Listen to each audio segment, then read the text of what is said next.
आज तक digital breaking में इस वक्त की बड़ी खबर। 1993 सीरियल बम ब्लास्ट केस में बड़ा फैसला। केस में अब्दुल करीम टुंडा को बरी कर दिया गया है। अजमेर की टाडा कोर्ट ने उसे बरी किया है। इरफान हमीदुद्दीन को दोषी करार दिया गया है। इरफान हमीदुद्दीन को आजीवन कारावास की सजा दी गई है। कोटा, लखनऊ, कानपुर, हैदराबाद की ट्रेनों में हुए थे सीरियल बम ब्लास्ट। सूरत और मुंबई की ट्रेनों में भी सीरियल बम ब्लास्ट किए गए थे। अब्दुल करीम टुंडा पूर्णतः निर्दोष है। माननीय न्यायालय ने आज यह फैसला दिया है।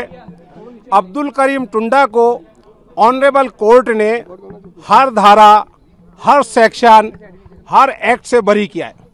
सीबीआई प्रोसिक्यूशन अदालत में अब्दुल करीम टुंडा के खिलाफ Tada act, IPC, railway act, arms act, विस्फोटक अधिनियम, किसी मामले में कोई ठोस सबूत पेश नहीं कर सकी।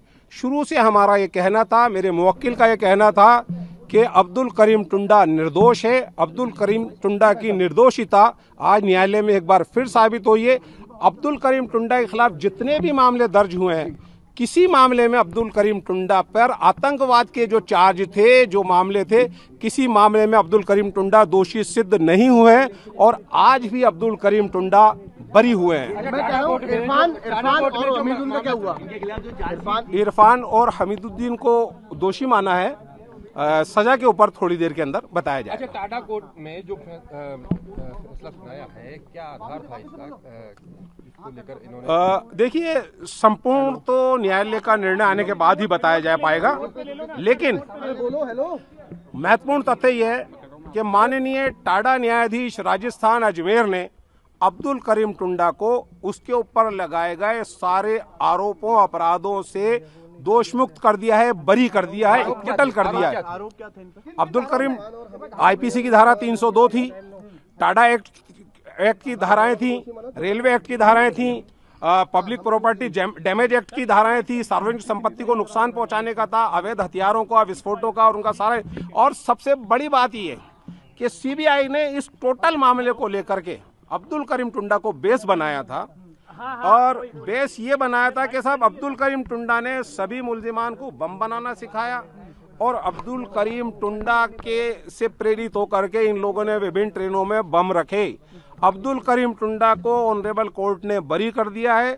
दौरान आर्गुमेंट सीबीआई के वकील साहब कई बार ये कहते थे इस पूरे मामले में अब्दुल करीम टुंडा मास्टरमाइंड और हीरो है, लेकिन मास्टरमाइंड और हीरो बताते थे।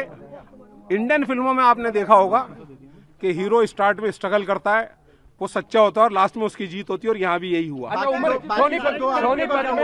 सोनीपत में उम्र की सजा है। वो आईपीसी में है। आतंकवाद से संबंधित मामले में अब्दुल करीम टुंडा को आज तक कोई सजा नहीं हुई है।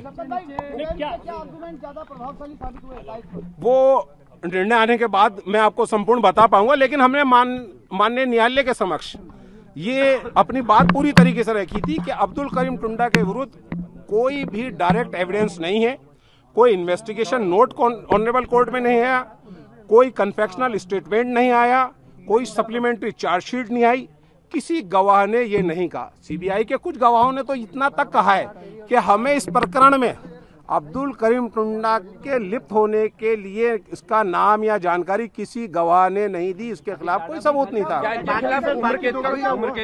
उम्र कैद का भी मामला था ना, टाडा एक्ट में 302 में उम्र कैद तक की सजा होती है ना, इसमें